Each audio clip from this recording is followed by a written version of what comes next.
سے یوں بھی کہتے ہیں کیا دبے جس پہ حمایت کا ہو پنجا تیرا، کیوں دبے جس پہ حمایت کا ہو پنجا تیرا، شیر کو خطرے میں لاتا نہیں کتا تیرا۔ دربار رسالت معاذ صلی اللہ علیہ وسلم کے جو دربار سے وابستہ اولیاء ہیں ان کے بھی کتے کا حال یہ ہے کہ وہ شیروں کو بھی خطرے میں نہیں لاتا، پرواہ نہیں کرتا۔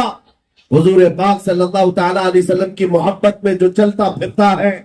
میں آج ایک بات کہتا ہوں، بہت سارے لوگ ہم سے یہ پوچھتے ہیں اتنے سارے نوجوانوں کو آپ کیا میسج دینا چاہتے ہیں، جہاں جاتے ہیں یہ بھیڑ جمع ہوتی ہے اور یہ کیا میسج دینا چاہتے ہیں، کیا ان کو کسی بات کی تیاری کرائی جا رہی ہے؟ میرے عزیزوں، جس کے دل میں بھی شک و شبہ ہے میں کھل کر کے بیان کرتا ہوں، میں صرف اور صرف اتنی بات چاہتا ہوں، اتنی بات چاہتا ہوں، ہماری کوئی ایسی تنظیم نہیں جہاں چاقو چوری بندوق بارود کی تربیت دی جاتی ہو، ہماری کوئی ایسی جماعت نہیں ہے جہاں خفیہ پلاننگ کی جاتی ہو، سیکریٹ میٹنگیں کی جاتی ہو، ہماری چھپی ہوئی کوئی میٹنگ نہیں ہے۔ کسی نوجوان کو ہم ورغلا کر کے کسی کو مارنے کی تربیت کبھی نہیں دیتے، آپ بات صرف اتنی کرتے ہیں۔ میرے عزیزوں، تمہیں کسی سے بھی مقابلے کرنے کی ضرورت نہیں، اپنے آپ کے دل میں حضور کا عشق ایسا بساؤ کہ تمہارے چلنے پھرنے سے ہی کئی کیڑوں کی یوں ہی موت آ جائے، کیڑوں کو یوں ہی موت آ جائے۔ عاشق رسول جس طرف سے چلتا ہے اس کی خوشبوؤں سے شیطان بھاگتا ہے، اس کی ہوا سے شیطان بھاگتا ہے۔ اپنے آپ کو بیچ دو بازار مصطفیٰ۔ نبی کریم صلی اللہ تعالی علیہ وسلم کے دربار میں جو آتا ہے اس کا حال یہ ہوتا ہے۔ حضرت سفینہ کہتے ہیں ایک صحابی ہے، جنگل میں انہوں نے راستہ دیکھا ہوا تھا لیکن بھٹک گئے، راستہ پتہ نہیں تھا اور ادھر ادھر دیکھ رہے تھے، راستہ تلاش کر رہے تھے، اچانک ایک شیر سامنے سے آئے۔ شیر جس کے سامنے آ جائے پھر کھگی بن جاتی ہے، ہاتھ پیر کانپنے لگ جائے، لیکن وہ درندہ جو منہ پھاڑ کر کے آ رہا تھا، بھوکا شیر، کسی پر بھی حملہ کر سکتا ہے۔ جب قریب آنے لگا، حضرت سفینہ جو صحابی رسول ہے، غلام مصطفیٰ ہے، کہتے ہیں میں نے شیر کو پکار کر صرف اتنا کہا یا ابا الحارث انا مولا رسول اللہ، اے پھاڑ کھانے والے درندے تو جانتا ہے میں رسول اللہ کا غلام ہوں۔ ایک ہی جملہ کہا، میں رسول اللہ کا غلام ہوں۔ روایت میں معلوم بتایا گیا ہے کہ وہ شیر جو منہ پھاڑے آ رہا تھا اچانک سر جھکایا، حضرت سفینہ کے تلوے چھانٹنے لگا، سر جھکا کر ان کے قدموں کے بوسے لینے لگا اور وفادار کتے کی طرح تم ہلاتا ہوا پھر آپ کو مدینے تک کا راستہ بھی بتا کر چلا گیا۔ ایک بات یاد رکھو، جو نبی کریم صلی اللہ تعالی علیہ وسلم کا ہو جاتا ہے مولا تبارک و تعالیٰ کائنات اس کی طرف پھیر دیتا ہے۔ اسی لیے میں نے کہا میرے مرشد گرامی حضور تاج الشریعہ رحمت اللہ تعالیٰ علیہ ایک بات فرماتے تھے اور بڑے گرو کی بات ہے، فخر کی بات ہے، وہ کیا ہے سنو۔ آپ کا نعتیہ کلام آپ نے سنا ہوگا، حضور تاج الشریعہ کا مشہور زمانہ نعتیہ کلام ہے، منور میری آنکھوں کو میرے شمس الضحیٰ کر دے، غموں کی دھوپ میں وہ سائے زلف جدا کر دے، جہاں بانی عطا کر دے، بھری جنت ہبا کر دے، نبی مختار کل ہے جس کو جو چاہے عطا کر دے۔ لیکن تاج الشریعہ کا یہ شعر توجہ چاہتا ہوں، فرماتے ہیں جہاں میں ان کی چلتی ہے، جہاں میں ان کی چلتی ہے وہ دم میں کیا سے کیا کر دے، زمین کو آسماں کر دے، سریا کو سرا کر دے۔ اللہ سبحان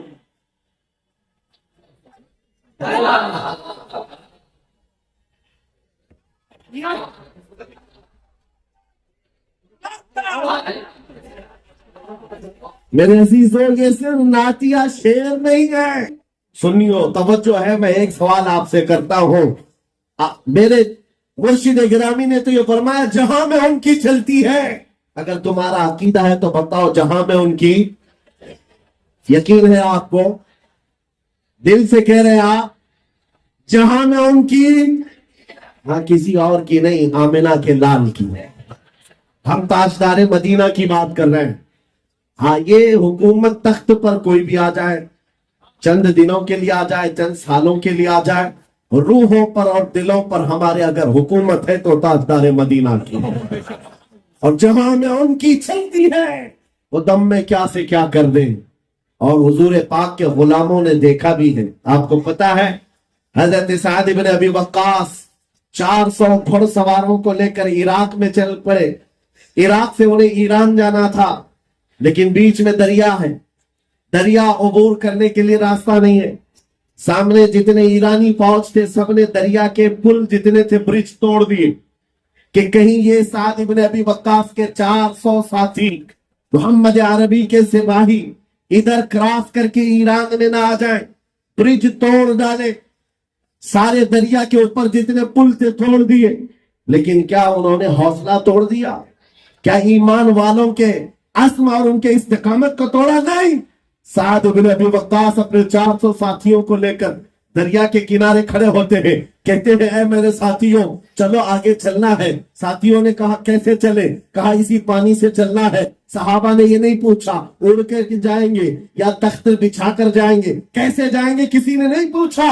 سعد بن ابی وقاص نے کہا میں اپنا گھوڑا پانی میں ڈالتا ہوں، تم بھی میرے پیچھے پیچھے چل پڑنا۔ یہ میں رسول پاک کی بات نہیں کر رہا ہوں، نہ کسی رسول یا کسی نبی کی، بلکہ رسول اللہ کے غلاموں کی بات کر رہا ہوں۔ سعد بن ابی وقاص کہتے ہیں کہ ہم نے گھوڑے اس یقین کے ساتھ ڈال دیے تھے کہ پانی پر بھی تو ان کی چلتی ہے، اور جیسی ہی گھوڑے انہوں نے دریائے دجلہ میں ڈالے۔ ارے دریائے دجلہ کی گہرائی اتنی زیادہ ہے کہ آج اگر اندر کوئی چیز ڈالی جائے تو 10 منٹ لگ جائے پہنچنے کے لیے، گہرائی ہے۔ لیکن جب یہ گھوڑے ڈالے، ایک نے، دو نے، 4، 10، 50، 400 صحابہ پانی پر گھوڑے ڈال چکے ہیں، لیکن جانتے ہو پوری دنیا حیرت میں تھی، گھوڑے کے ٹاپ میں پانی تک نہیں لگا، وہ چلتے ہوئے اسی طرح ایران کی سرحدوں میں آ گئے۔ یہ تاریخ کی مشہور کتاب تاریخ طبری میں لکھا ہوا ہے، ایران کے فوجیوں نے فارسی میں پکار کر کہا تھا دیوا آمدند، دیوا آمدند، یہ تو جنات کی جماعت آ رہی ہے، یہ جنات کی جماعت آ رہی ہے۔ اب تک ہم نے پانی پر چلتی ہوئی جماعت کوئی نہیں دیکھی، لیکن اے سنیو میں کہتا ہوں یہ رسول اللہ کے وہ غلام تھے جن کا یقین تھا کہ اگر محبت مصطفیٰ میں ہم پانی پر گھوڑے ڈال بھی دیں اللہ راستے پیدا کرے گا، اس لیے کہ جہاں میں ان کی پہاڑوں نے راستے نہیں روکے، آندھیوں نے، طوفانوں نے راستے نہیں روکے۔ وہ صحابہ تھے طارق بن زیاد، جن کے بارے میں تاریخ میں آج بھی مشہور ہے، جب یہ سب سے پہلے دریا کراس کر کے آنے والے مسلمانوں میں یورپ پہ اترنے والے، جانتے انہوں نے کشتیاں بھی جلا دی تھی، جن کشتیوں میں بیٹھ کر کے آئے تھے کشتیاں جلا ڈالی۔ کیوں؟ اپنے ساتھیوں سے کہا اس لیے ہم نے جلا دیا ہے کہ پیچھے جانے کا کسی کے اندر خیال بھی نہ ہے، یا تو پھر محبت مصطفیٰ کی شمع روشن ہوگی یا پھر ہماری قبر ہوگی۔ یہ عزم اور استقلال تھا، یہ حوصلے تھے۔ عزیزان گرامی وقار، حضور پاک صلی اللہ تعالیٰ علیہ وسلم کی محبت پاک، جس کو اقبال نے 2 جملوں میں پورا بیان کر دیا کہ محمد سے وفا تو نے تو ہم تیرے ہیں، یہ جہاں چیز ہے نا لوح و قلم تیرے ہیں۔ عزیزان گرامی، حضور پاک کی محبت کی لذت جسے ملی ہے انہیں اندازہ ہے، وہ ہواؤں کے تھپیڑوں سے نہیں گھبراتے، موسم کی سختیوں سے نہیں گھبراتے، ظالموں کے ظلم سے نہیں گھبراتے، اور اس طرح شیاطین کے شر سے وہ نہیں گھبراتے۔ بعض لوگ آج نروس ہو کر کے کہتے حالات کیا ہو گئے مسلمانوں کے، جہاں جہاں دیکھو ان کو مارا گیا، قتل کیا گیا، ٹکڑے کیے جا رہے ہیں، اور کچھ لوگ تو تالیاں بجا بجا کر کے دیکھ رہے ہیں، غزہ میں دیکھو بچوں کو مارا جا رہا ہے۔ یہ بے رحم لوگ جو تالیاں بجا بجا کر دیکھ رہے ہیں، ان کو ایسا لگ رہا ہے ابھی چند دنوں کے بعد اسلام ختم ہو جائے گا۔ یہ بچے مارے جا رہے ہیں، یہ گن رہے ہیں 1000، 2000، 4000، 5000، 10,000 تعداد گن رہے ہیں وہ بچوں کے مرنے کی، اور اس کے بعد دل میں یہ خیال کرتے ہو کہ چند دنوں کے بعد یہ دھیرے دھیرے ختم ہو جائے گا۔ ظالموں تمہیں پتہ نہیں ہماری تاریخ میں کربلا بھی ہے، ہماری تاریخ میں بدر و حنین بھی ہے، ہماری تاریخ میں احد و خیبر بھی ہے، لیکن تمہیں یہ معلوم ہونا چاہیے گردنوں کے کٹ جانے کا نام اسلام ختم نہیں ہے، اسلام زندہ ہوتا ہے ہر کربلا کے نام۔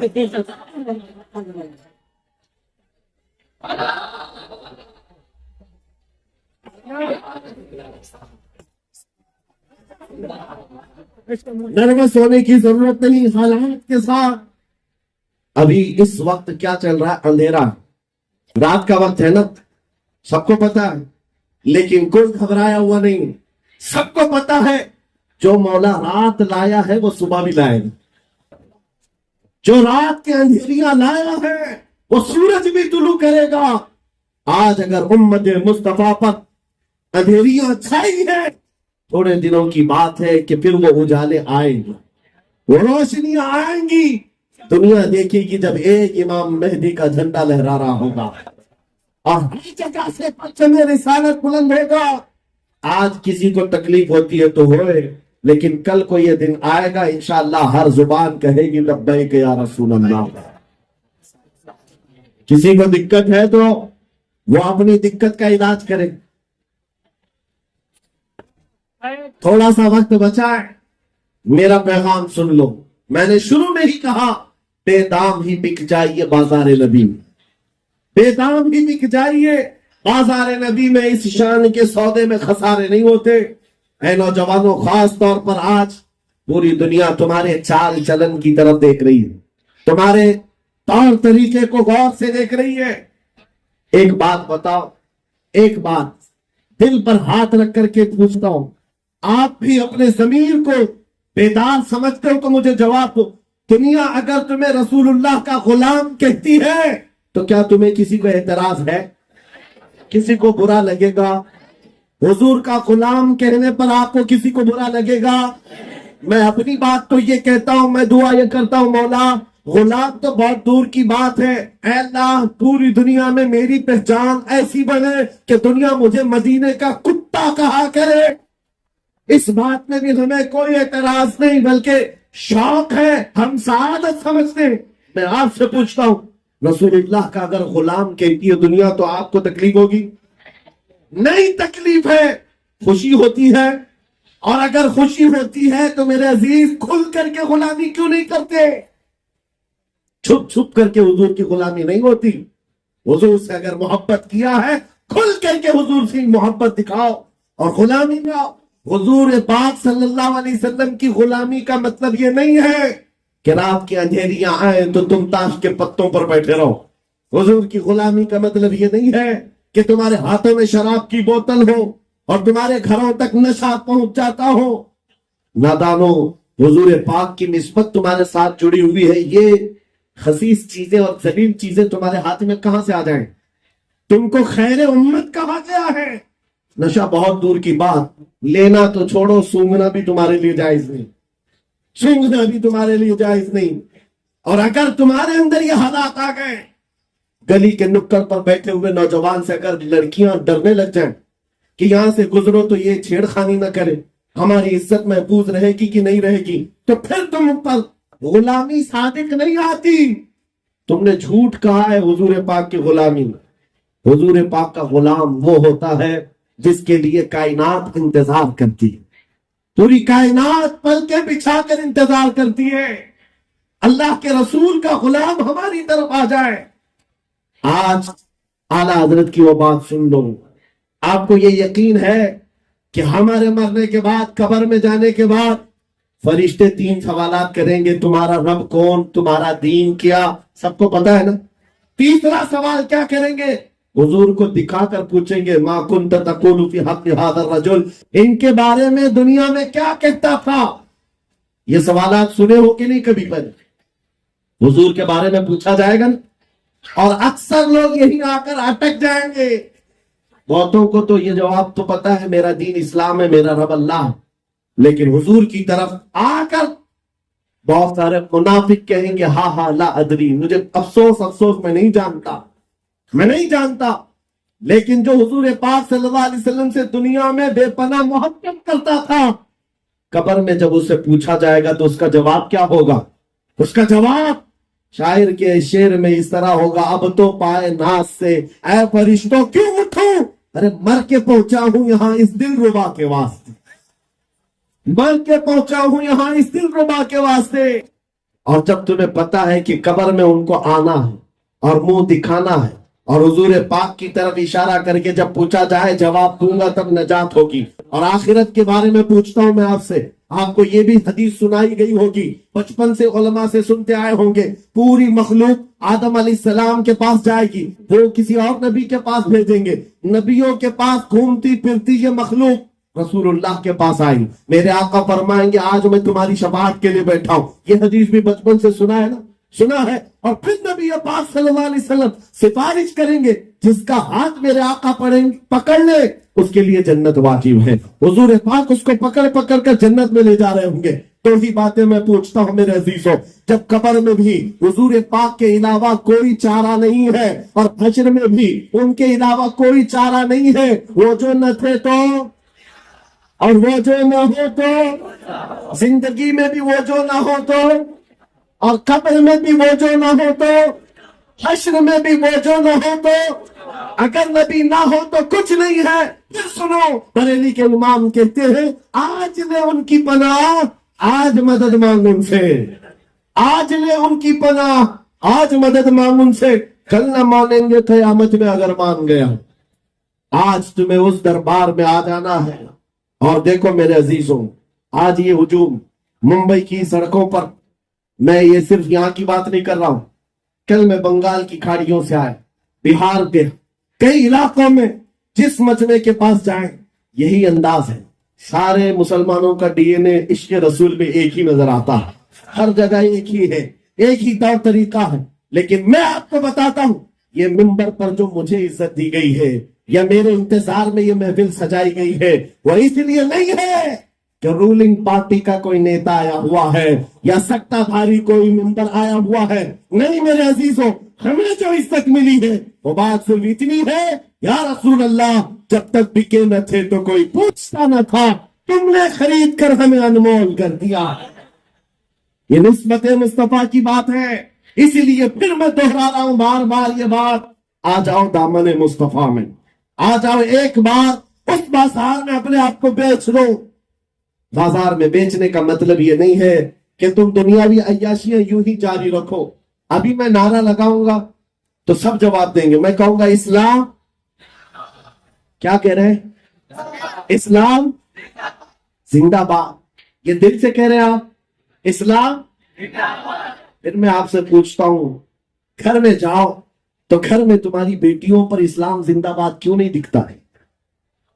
گھر میں تمہاری بیویوں پر اسلام زندہ باد کیوں نہیں دکھتا؟ شادیوں کے محلوں میں جاؤ تو وہاں اسلام کہاں غائب ہو جاتا ہے؟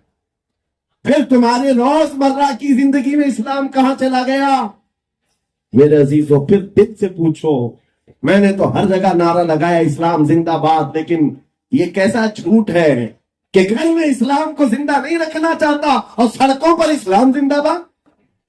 ابتدا اپنے گھر سے ہو, ابتدا اپنی زندگی سے ہو.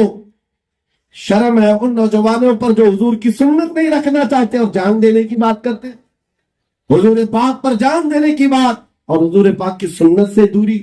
یہ میل نہیں کھاتی بات, یہ عمل اور قول میں میل نہیں کھاتی ہے بات. اس لیے آؤ ہم جب نعرہ لگاتے اور بات کرتے ہیں تو مکمل یقین کے ساتھ, اور آج عہد کر کے اٹھیں گے انشاءاللہ, عہد کر کے اٹھیں گے. کیا عہد کریں گے؟ زندگی یہ نہیں ہے کسی کی کسی کے لیے, زندگی ہے نبی کی. ذرا اونچا, زندگی ہے نبی کی. نہ سمجھ مرتے ہیں زندگی کے لیے, جینا مرنا ہے سب کچھ. یا رسول اللہ دہن میں زبان تمہارے لیے, بدن میں ہے جان. ہم آئے یہاں اٹھے بھی وہاں, زمین و زمان, مکین و مکان, زمین و چنا اور بنے تو جہاں. جب پکا یہ یقین ہے کہ رسول اللہ کے لیے ہم نے وقت کر دیا ہے, ہماری زبان بھی, ہماری جان بھی, ہمارا آنا بھی, ہمارا اٹھنا بھی سب رسول اللہ کے لیے ہے, تو کیا ہی اچھا ہوتا کہ دنیا دیکھ کر کے تمہارا نام پوچھ کر کے پہچاننا چاہتی ہے. تم جب پوچھتے ہیں تم سے نام کیا ہے تمہارا, نام کچھ بتا دیا, اس سے بھی پتا نہیں چلا ببلو نام ہے. پھر پوچھا کہ پتا نہیں چل رہا کدھر کا ہے, باپ کا نام پوچھا, باپ کا نام راجا بتایا, وہاں بھی نہیں پتا چلا. پھر دادا کا نام پوچھا, کچھ نہیں کامن لگ رہا ہے. نادانو, اگر کسی کو پہچاننا ہو میرا نام کیوں پوچھے، میرے باپ کا نام کیوں پوچھے، میرے دادا کا نام کیوں پوچھے، میری آئیڈینٹی کے لیے ناموں کو پوچھنے کی ضرورت ہی کیا ہے؟ اپنے آپ کو ایسا بناؤ جس گلی سے گزر جائے بغیر نام پوچھو پکار کر کہے یہ تاجدار مدینہ کا غلام نظر آتا۔ تمہاری چال چلن بتائے کہ نبی پاک صلی اللہ علیہ وسلم کا محب ہے۔ بس میری گفتگو ختم ہونے کو آ گئی ہے، آخری چند جملے سماعت کر لیں۔ حضور پاک صلی اللہ تعالی علیہ وسلم کی وفاداری میں اگر زندگی نہیں گزارو گے تو بہت سختیاں دیکھنی پڑیں گی، بہت سختیاں دیکھنی پڑیں گی۔ آج جو ذلت اور رسوائیاں ہیں اس کا ایک سبب ہے، قرآن کہتا ہے فَلْيَحْذَرِ الَّذِينَ يُخَالِفُونَ عَنْ أَمْرِهِ أَن تُصِيبَهُمْ فِتْنَةٌ أَوْ يُصِيبَهُمْ عَذَابٌ أَلِيمٌ۔ میرے رسول کے حکم کی مخالفت کرنے سے بچو، ورنہ کیا ہوگا؟ اللہ فرماتا ان قریب تم فتنوں میں مبتلا کیے جاؤ گے یا دردناک عذاب میں گرفتار ہو جاؤ گے۔ دو چیزیں ہیں، یا فتنوں میں مبتلا ہو جاؤ گے یا دردناک عذاب میں گرفتار ہو جاؤ گے، اور آج دونوں چیزیں ہم دیکھ رہے ہیں۔ ہم فتنوں میں بھی مبتلا ہو گئے اور ایک طرح کے عذاب میں بھی آ گئے۔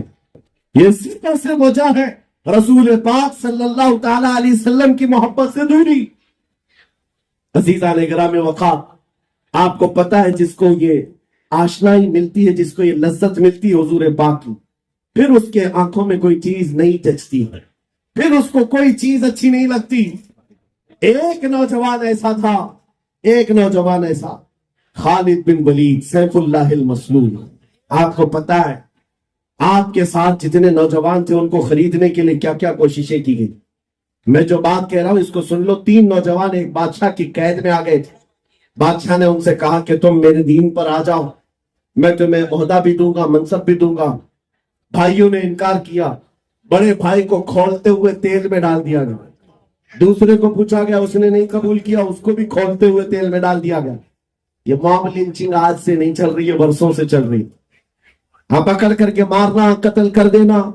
بادشاہ کے پاس طاقت تھی، قوت تھی، 3 بھائیوں میں سے 2 کو جلا دیا، تیسرا جو تھا 22 سال کا نوجوان، وزیر نے کہا بادشاہ سلامت، یہ نوجوان میرے ہاتھ میں دے دو، 1 مہینے کا ٹائم دو، اس کا پورا مائنڈ چینج کر کے لاؤں۔ اور ہر زمانے میں نوجوانوں کو خریدنے کے لیے 2 ہی طاقتیں ہیں، ایک عورت ہے، دوسری دولت ہے۔ عورت اور دولت کے ذریعے سے کتنے لوگوں کا ایمان خریدا جاتا ہے۔ وزیر نے اس نوجوان کو اپنے ہاتھوں میں لے لیا اور گھر لے گیا۔ گھر لے جا کر کے اپنی حسین و جمیل بیٹی، جس کے رشتے کے پیغامات بڑے بڑے بادشاہوں کے شہزادوں سے آتے تھے، اس لڑکی کو لگا دیا کہ تو 1 مہینے کا ٹائم ہے، اس کا دل اپنی طرف کھینچ لے اور اس کا مائنڈ چینج کر اپنے دین میں داخل کر لے، منہ مانگا انعام بادشاہ سے دلا دوں گا۔ ہوا، لڑکی بھی تیار، اور نوجوان لڑکا ہے جس کے پاؤں آج بہت جلدی پھسل جاتے ہیں۔ ان کے لیے میں کہہ رہا ہوں، کیوں پھسلتے ہیں پتہ ہے؟ کیوں تمہارے پاؤں پھسل جاتے؟ اس نوجوان کو جب یہ چیلنج تھا تو رات کے وقت جب اندھیرا چھا جاتا، وہ لڑکی حسین و جمیل خوبصورت دوشیزہ کمرے میں داخل ہوئی۔ جیسے وہ داخل ہوتی، یہ مصلی بچھاتا اور سجدے میں چلا جاتا۔ وہ کھڑی انتظار کرتی، یہ سجدے سے اب اٹھے تب اٹھے۔ صبح ہو جاتی، وہ سجدے سے اٹھتا نہیں تھا، جب تک وہ جاتی نہیں سر نہیں اٹھاتا۔ دوسرے دن آئی یہی حال، تیسرے دن آئی یہی حال، مہینہ گزرنے کو آیا، وہ بیٹھی رہتی، اونگتی رہتی، سوتی رہتی، انتظار کرتی۔ اخیر میں اس خاتون نے کہا، اے کٹر دل نوجوان، اے پتھر دل جوان، ایک آنکھ اٹھا کر دیکھ تو لے میرے حسن کو، میرے اندر شباب کیا ہے، میرا حسن کیا ہے۔ ارے لوگ مجھے دیکھنے کے لیے قطاریں لگاتے، بادشاہوں کے گھروں سے میرے پیغام نکاح آتے، اب تو ہے کہ مجھے دیکھتا بھی نہیں۔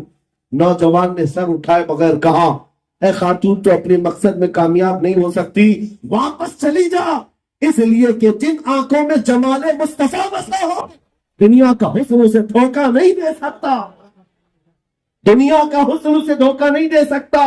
یہی ایک چیز ہے لذت آشنائی۔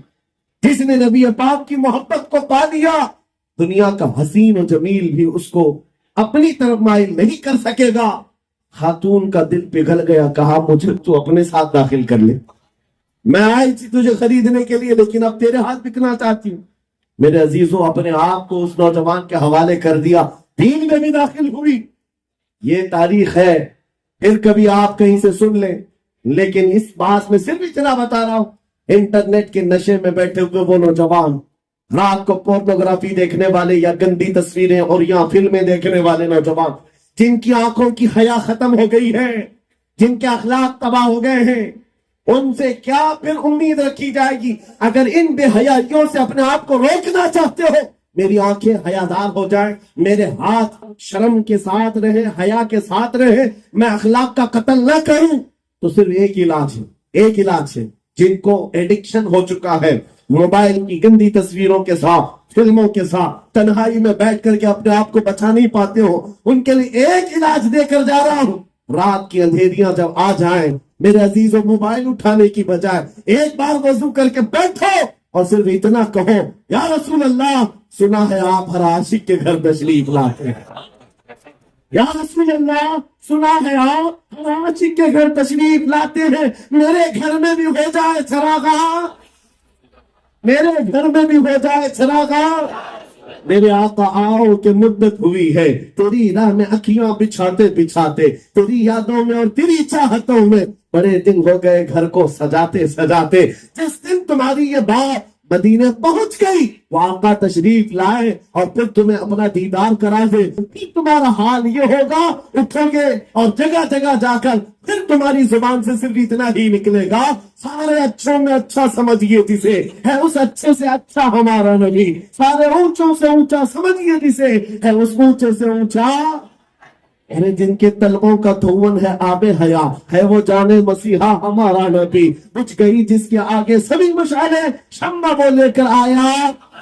پھر تمہاری کیفیت یہ ہو جائے گی، ان آنکھوں کو ایک بار وہ حسن مل جائے، ایک بار تم کما حق بک جاؤ، تو پھر تم دنیا میں یہ نہیں کہو گے گھر مجھے اس نیتا نے دیا ہے، بزنس اس سیٹ صاحب نے دیا ہے، فلاں نے یہ دیا ہے، فلاں نے وہ دیا ہے، یہ گن نہیں گاؤ گے. جس وقت تمہاری آنکھوں کو لذت مل جائے، تب پھر تم پکار کر کہو گے، کون دیتا ہے دینے کو منہ چاہیے، دینے والا ہے سچا. لبیک یا رسول اللہ، لبیک یا رسول اللہ، لبیک یا رسول اللہ. آج ہم یہ عہد کر کے جاتے ہیں، یا رسول اللہ، آپ کے لیے جینا سیکھتے ہیں، آپ کے لیے مرنا سیکھتے ہیں، بس شرط آپ کے لیے یہ ہے میرے عزیزوں، قوت عشق سے ہر پست کو بالا کر دو، دہر میں نام محمد سے اجالا کر دو. وآخر دعوانا الحمدللہ رب العالمین.